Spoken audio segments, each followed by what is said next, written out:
Assalamualaikum warahmatullahi wabarakatuh. Bismillahirrahmanirrahim. Alhamdulillahi rabbil alamin. Wabihi nasta'in ala umuri dunya wa din.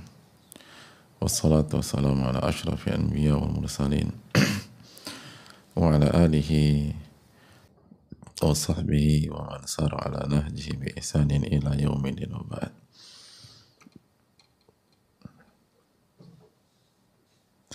Allahumma salli wa sallim wa barik wa an'im ala nabiyyina Muhammadin wa ala alihi wa sahbihi ajma'in.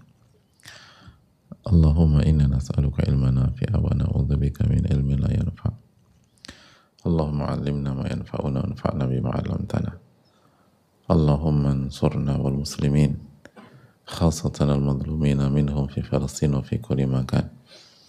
Allahumma aslih lana umurana kullaha wa aslih ulata umurina wafadna wa baladana min kulli su' innaka waliyyu dzalika wal qadiru alaih.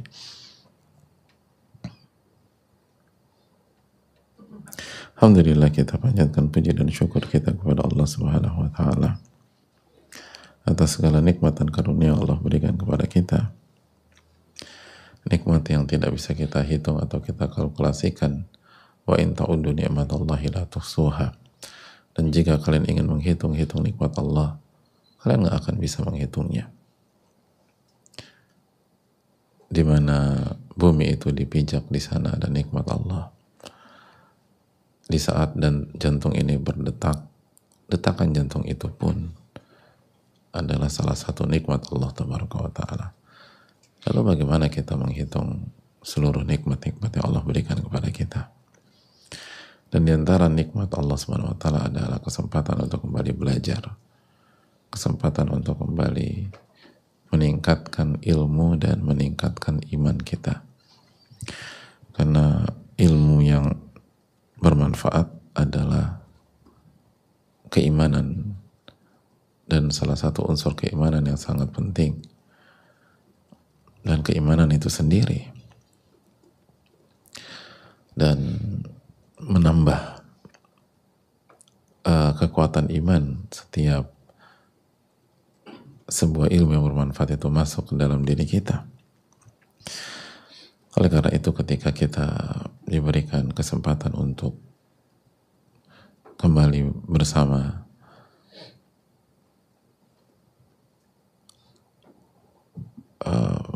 kitab para ulama yang berisi Al-Quranul Karim dan Sunnah Rasulullah SAW, maka itu adalah kenikmatan yang luar biasa. Dan ini akan membuat kita tumbuh kembang. Sebagaimana ucapan para ulama, man thabata nabat, barang siapa yang konsisten dia akan kokoh. Atau maaf, barang siapa yang konsisten dia akan tumbuh konsisten, dan dia akan kokoh juga. Jadi bukan tumbuh lemah, tapi dia akan tumbuh kuat dan kokoh. Kenapa? Konsistensi.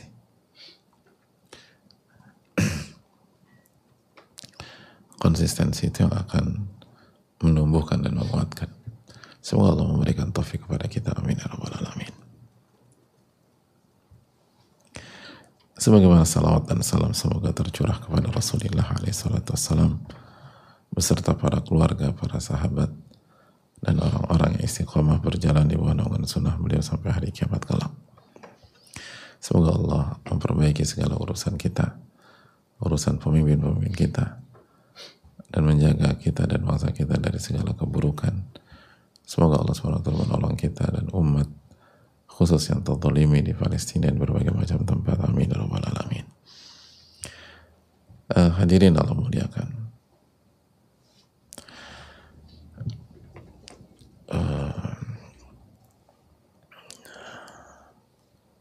kembali bersama Al-Imam Nawawi rahimahullah ta'ala. Semoga Allah merahmati beliau, keluarga beliau, guru-guru beliau, dan semoga Allah merahmati para ulama kita. Amin ya rabbal alamin. Dan kita masih dalam bab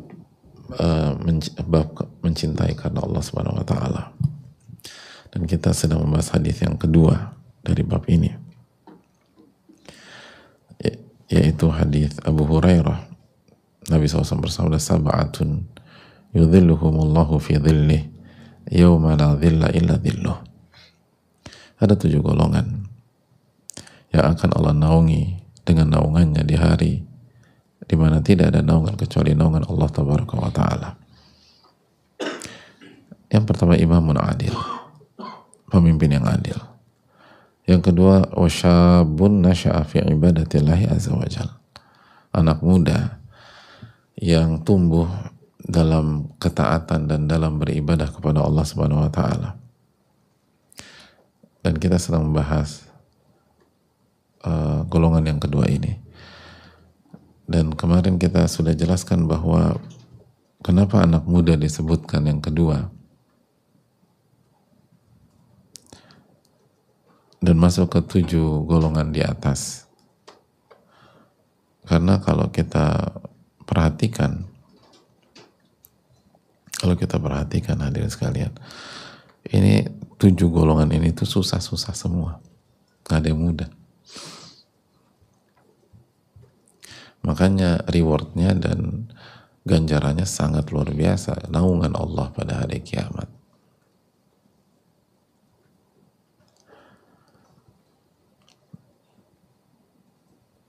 Itu, dan telah kita jelaskan yang paling susah yang pertama, pemimpin yang adil. Karena pemimpin yang adil lah yang satu-satunya golongan yang bisa mengerjakan ke-7 hal dalam hadis ini. Ada banyak orang itu, anak muda yang misalnya anak muda yang tumbuh dalam ketaatan, belum tentu dia jadi pemimpin. Bisa jadi seumur hidupnya jadi masyarakat umum.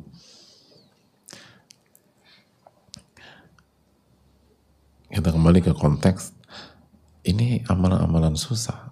Nah, termasuk anak muda yang tumbuh dalam ketaatan, susah.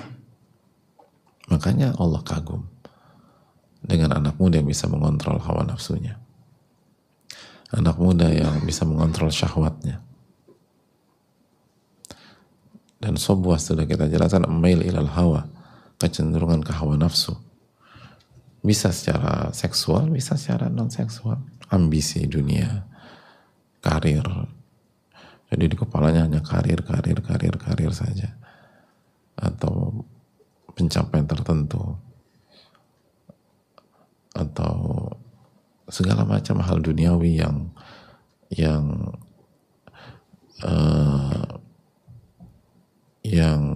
dasarnya adalah nafsu dunia. Begitu ada anak muda yang bisa mengontrol itu Allah kagum. Bisa. Kalau Allah kagum, udah kita gak usah ngomong apapun lagi lah. Gitu lah. Kan demikian. Kalau guru besar atau pakar fisika kagum, ya udah gak usah komen yang kita yang fisikanya 5, 6, 5,5, udah gak usah komentar lah. Ini yang terbaik di bidang fisika udah mengagumi sosok ini, udah selesai. Dan ini menunjukkan susah, karena semakin tinggi ilmu seseorang, semakin susah kagum sama pencapaian pihak lain. Kan demikian.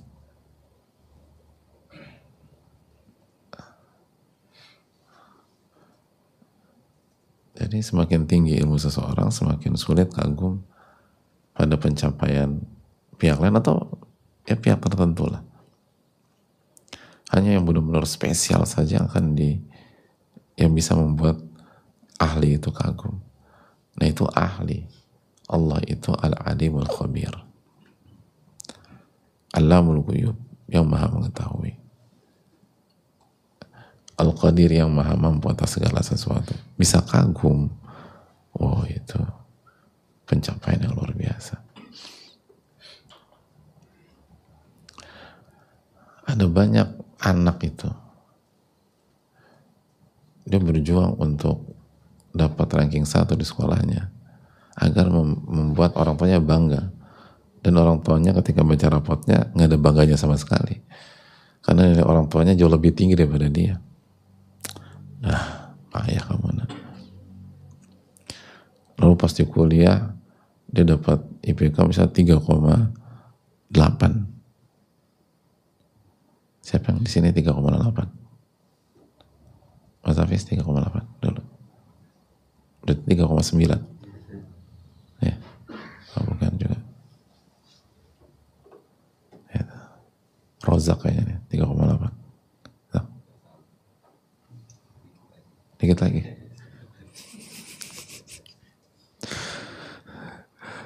Berapa dikit lagi?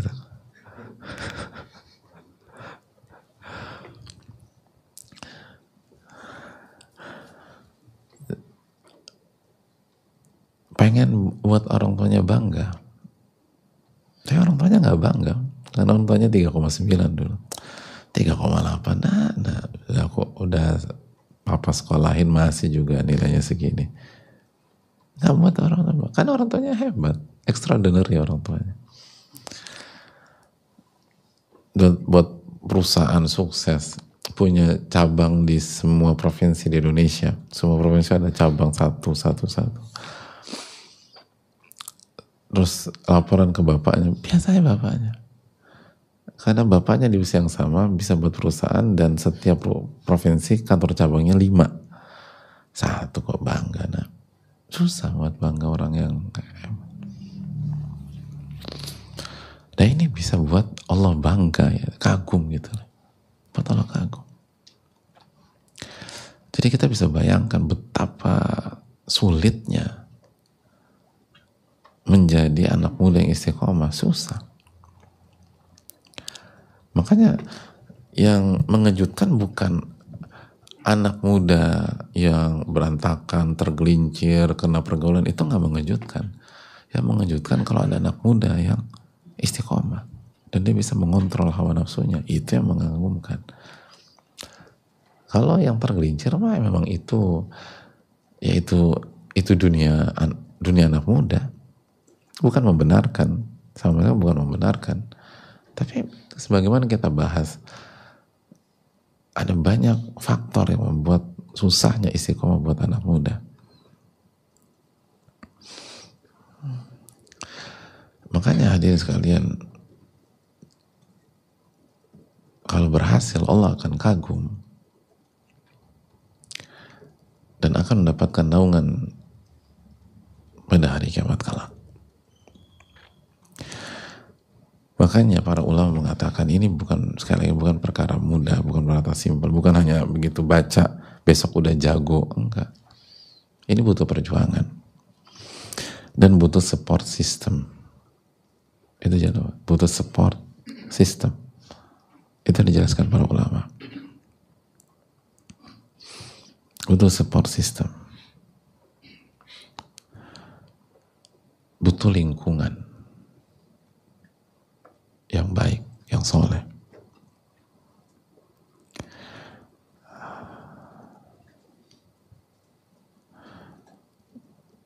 Kata Amr bin Qais al-Mulai,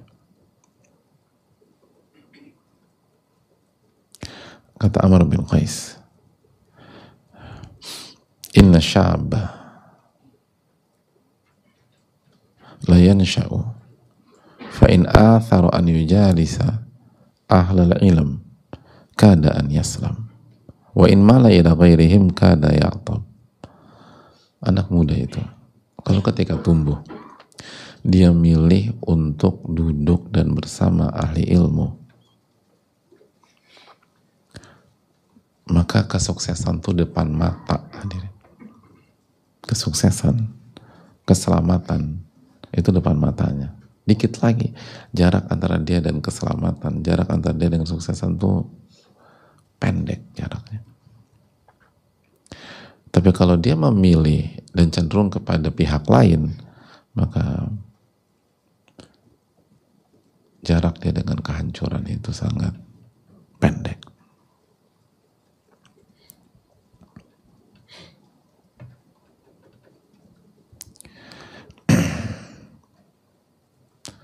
Jarak antara dia dengan kerusakan itu tipis. Itu kata Amr bin Qais al-Mulai.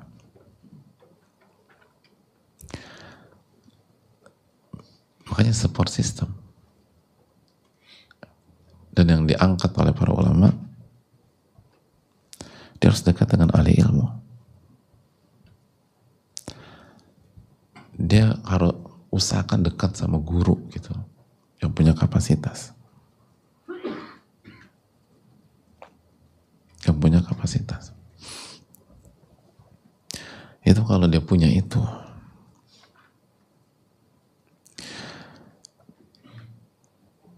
Itu jarak antara dia dengan keselamatan dan keberhasilan itu tipis sudah. Selangkah lagi berhasil. Dia kan masih anak muda. Kan klimaksnya nanti setelah itu.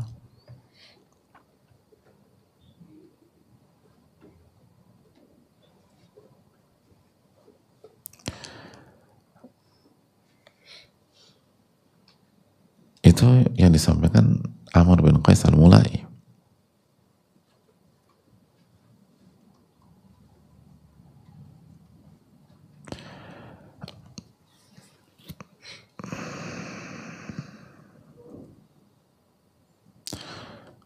Dan Amr bin Qais al-Mulai perlu kita dengar. Ini bukan sosok sembarangan. Beliau al-Hafidh. Kata Al-Dhahabi, Amr bin Qais itu hafidh.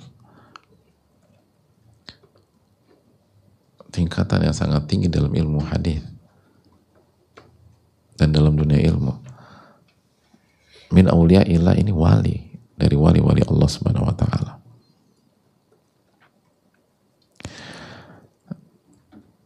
Yang meriwayatkan darinya tuh nama-nama besar seperti Sufyan Ats-Tsauri.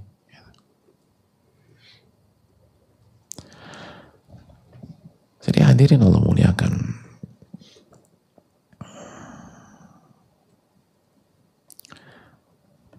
Jadi beliau menyampaikan anak muda itu kalau berhasil harus dekat sama ahli ilmu, harus dekat sama guru. Dan kalau dia nggak dekat sama ahli ilmu atau guru dan justru dekat sama yang lain, ya jarak antara dia dan kehancuran itu tipis.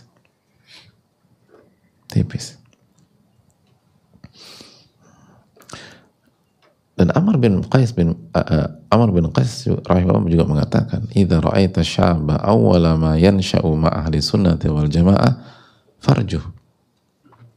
Kalau Anda melihat ada anak muda, dia tumbuh pertama kali, dia tumbuh kembang, artinya di fase awalnya itu dia bersama ahli sunnah wal jamaah, orang-orang yang mengamalkan sunnah Nabi SAW, orang-orang yang menjunjung tinggi sunnah Rasulullah SAW, orang-orang yang bukan hanya berilmu tentang sunnah Nabi SAW, tapi mengamalkan sunnah Nabi SAW. Keyakinannya sesuai dengan Rasulullah SAW, lisan dan amal perbuatannya berusaha mengikuti Nabi SAW. Maka kata Amr bin Qais, farjuh, maka berharap banyaklah padanya anak muda.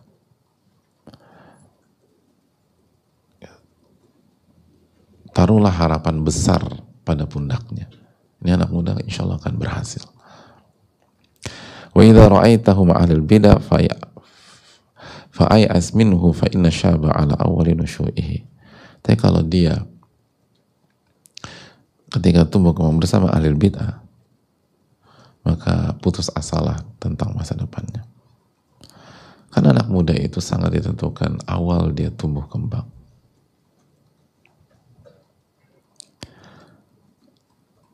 Sampai begitu Amr bin Qais al-Mulai. Makanya Ibnu Syaudzab juga mengatakan, inna min ni'matillahi 'ala syabi idza tanassaka an yuakhiya sahiba sunnah yahmiluhu 'alaiha. Di antara nikmat Allah yang sangat besar kepada anak muda, jika beribadah dia bisa bersahabat dengan orang-orang baik, orang-orang soleh, orang-orang yang mengikuti sunnah Rasulullah SAW, sehingga sahabatnya tersebut bisa mengarahkan dia, membimbing dia, lalu mendampingi dia untuk dekat dengan Allah, dekat dengan sunnah Nabi SAW, dan hidup dengan itu. Itu nikmat Allah yang sangat besar. Jadi dari sini kita bisa tarik kesimpulan bahwa support system yang paling efektif yang dijelaskan para ulama dari statements mereka di atas, lingkungan. Ada guru di sana dan ada sahabat-sahabat yang soleh di sana. Itu kunci. Itu kalau ingin berhasil. Dan yang menyampaikan ini pakarnya pakar. Pakarnya pakar. Hadirin Allah muliakan.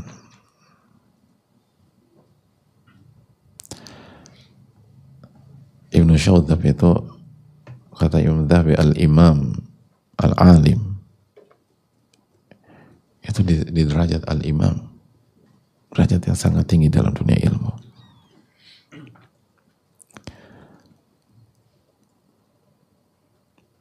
Itu mengambil riwayat dari Al-Hasan al-Basri, Ibnu Sirin, Makhul, nama-nama besar.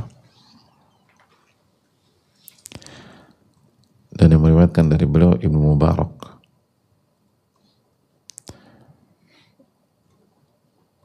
Dan lain-lain.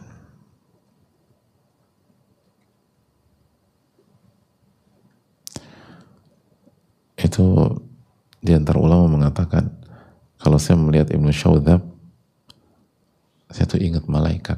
Bayangkan. Kalau saya ngelihat Ibnu Syaudzab ini, yang saya ingat tuh malaikat. Ini orang soleh luar biasa. Dan beliau menjelaskan tentang kunci keberhasilan hidup. Dan menjelaskan resep keberhasilan di fase yang paling vital. Itu fase anak muda. Itu beliau katakan. Kalau Anda bisa bersahabat dengan orang soleh di masa muda Anda, yang bisa ngarahin Anda, bukan yang bisa Anda ngatur, yang bukan bisa Anda atur-atur, sebaliknya, yang bisa ngarahin Anda, bisa membimbing Anda, bisa mengarahkan, itu nikmat Allah yang luar biasa, kata beliau. Makanya ada dua. Pertama, sahibus sunnah, orang yang mengikuti sunnah Nabi SAW, orang soleh, orang bertakwa. Yang kedua, yahmiluhu alaiha, bisa mengarahkan. Karena ada juga orang soleh nggak bisa mengarahkan, justru dia diatur-atur. Ya baik sih, ada sebagian orang baik itu nggak bisa mengarahkan, justru dia diatur-atur. Enggak, kalau mau berhasil sebagai anak muda, kita harus punya sahabat, atau kita harus deket sama sosok-sosok yang beriman, bertakwa, yang soleh, dan bisa mengarahkan kita, bisa meng-guide kita, bisa membimbing kita, dan bisa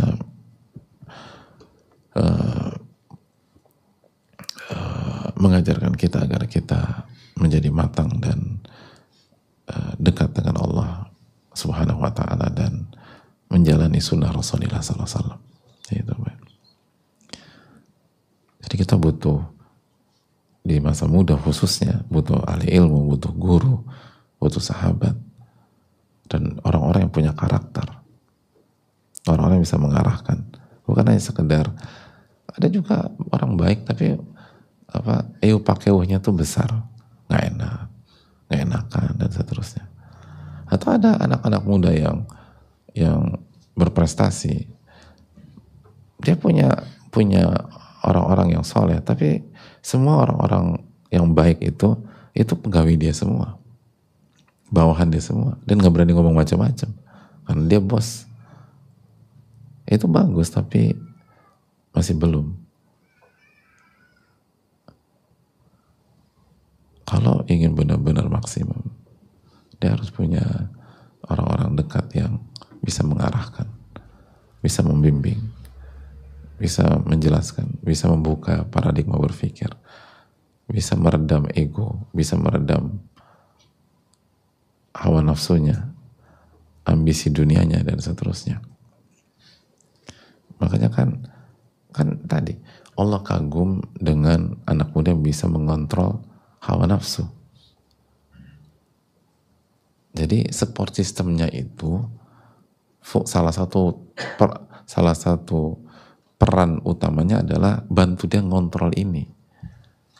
Makanya sangat logis dan potongan puzzle-nya dapat ketika yang disarankan para ulama, Anda harus punya guru, Anda harus dekat dengan guru, dan Anda harus punya sahabat yang bisa ngarahin Anda, yang bisa membimbing Anda, yang bisa meredam sisi negatif Anda. Itu poinnya.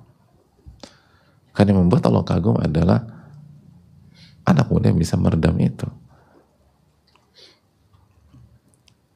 Jadi bukan hanya sekedar dekat dengan orang baik yang ya dia sholat, tapi dia nggak bisa ngebantu kita meredam itu. Kenapa? Karena dia nggak enakan sama kita.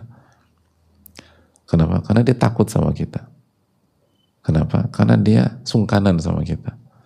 Kenapa? Karena dia utang budi sama kita. Kenapa? Karena dia bawahan kita. Karena dia pegawai kita. Dan seterusnya. Itu bagus, tapi belum masuk ke titik sasaran. Titik sasaran yang dijelaskan para ulama, itu lingkungan yang bisa nahan dia. Nahan dia dalam berprestasi? Bukan. Nahan dia dalam mengikuti hawa nafsu. Sehingga di waktu yang sama bisa melejitkan prestasinya ke depan. Makanya kan kata para ulama, farjuh. Berharap banyaklah kepada nih anak muda. Optimis dalam masa depannya akan cemerlang. Jadi meredam di sini bukan meredam potensi. Meredam di sini bukan meredam pencapaian dunia akhirat, bukan. Meredam di sini meredam syahwat dan hawa nafsu yang mengajak kepada keburukan, lalu hal-hal yang tidak produktif, bahkan hal-hal yang bisa membahayakan dia, atau lifestyle yang bisa merusak masa depannya. Ada betapa banyak anak muda hancur, bukan karena nggak cerdas, bukan karena nggak pintar dan nggak ada fasilitas, tapi hancur karena salah pergaulan, hancur karena drugs, hancur karena segala macam, dan akhirnya dia jadi jangkis, dia jadi kecanduan, dan dia nggak punya masa depan lagi. Pola pikirnya rusak, otaknya nggak berkembang, bahkan banyak yang mati overdosis, dan seterusnya. Dan semuanya itu usut punya usut karena dia tidak bisa mengontrol hawa nafsunya.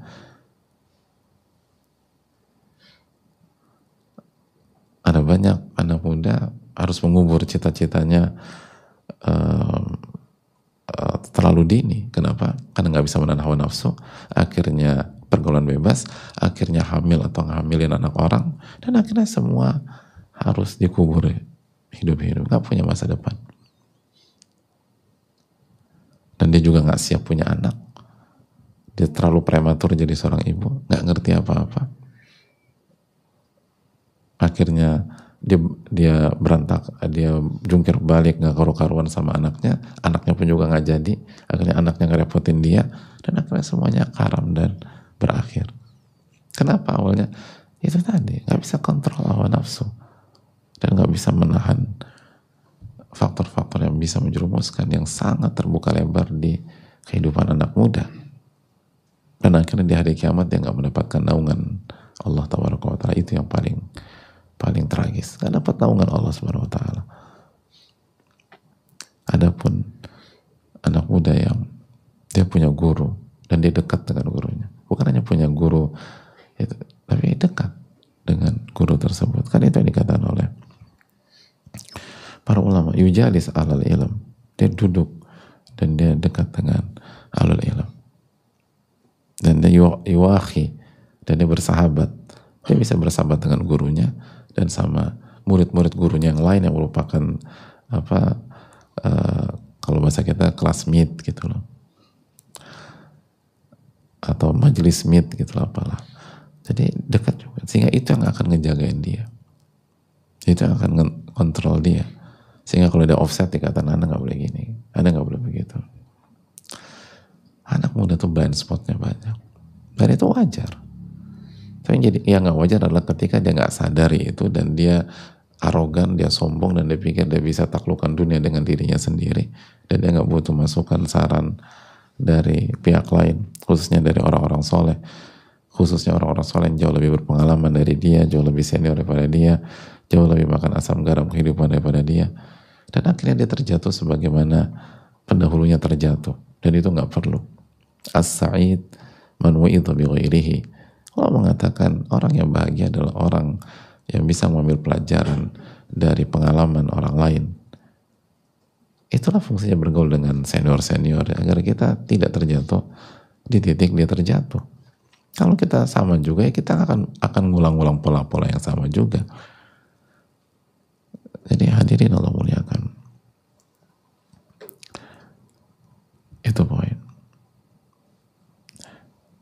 Dan kata Amr bin Qais, awwalu ma yansha'u ma ahli sunnah wal jamaah. Dia tumbuh berkembang bersama orang-orang soleh, orang-orang bertakwa yang mengikuti sunnah Nabi SAW. Jadi bukan hanya kenal, iya gue kenal sama dia, iya suka ketemu, bukan itu. Yansha, tumbuh kembang dengan mereka, itu sebenarnya idealis kayak gitu. Susah. Tapi kalau mau sukses ya semua, nggak ada jalan sukses itu gampang. No pain, no gain. Itu yang dipelajari banyak pihak di luar sana. Nggak ada rasa sakit ya Anda nggak akan dapat pencapaian. Ar-raha la tunalu bir-raha. Kenyamanan tidak diraih dengan kenyamanan.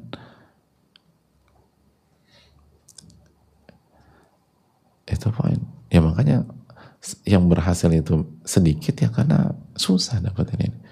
Tapi bisa kalau kita jujur kepada Allah. Bisa kalau kita jujur kepada Allah. Kalau perjuangan kita atau effort kita sebagaimana kita mendapatkan dunia, nggak usah dunia deh, beberapa barang dari dunia.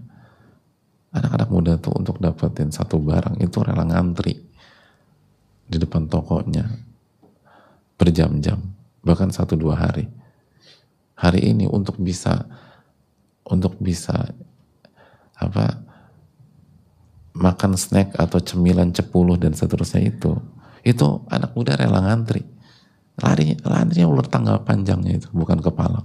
Cuman beli makanan kecil aja, bayangkan yang nggak pernah kita alami dulu tuh. Sekarang ngantri panjang kalau kita lihat tuh. Mau ngapain? Mau beli A, mau beli ini, mau beli makanan kecil.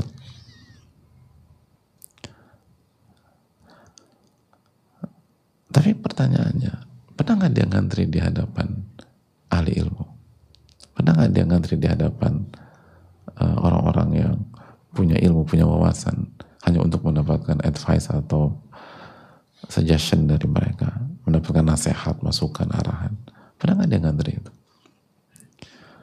Pernah nggak dia ngantri untuk menjadi sahabat orang soleh? Pertanyaan itu. Kalau buat makanan,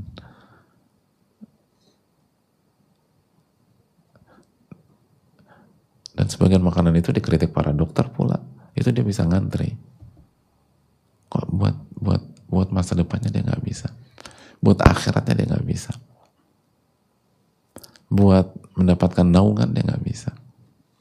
Jadi lalu dengan susah sih, ribet, emang susah. Gini loh, semua orang sukses, successful people atau semua orang sukses di semua bidang, itu SDM-nya nggak banyak, minoritas.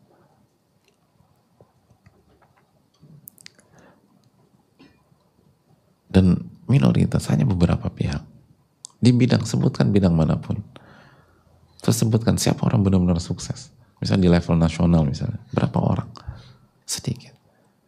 Terus siapa yang ingin dapat ilmu mereka, ingin bisa belajar sama mereka, ingin bisa dekat sama mereka?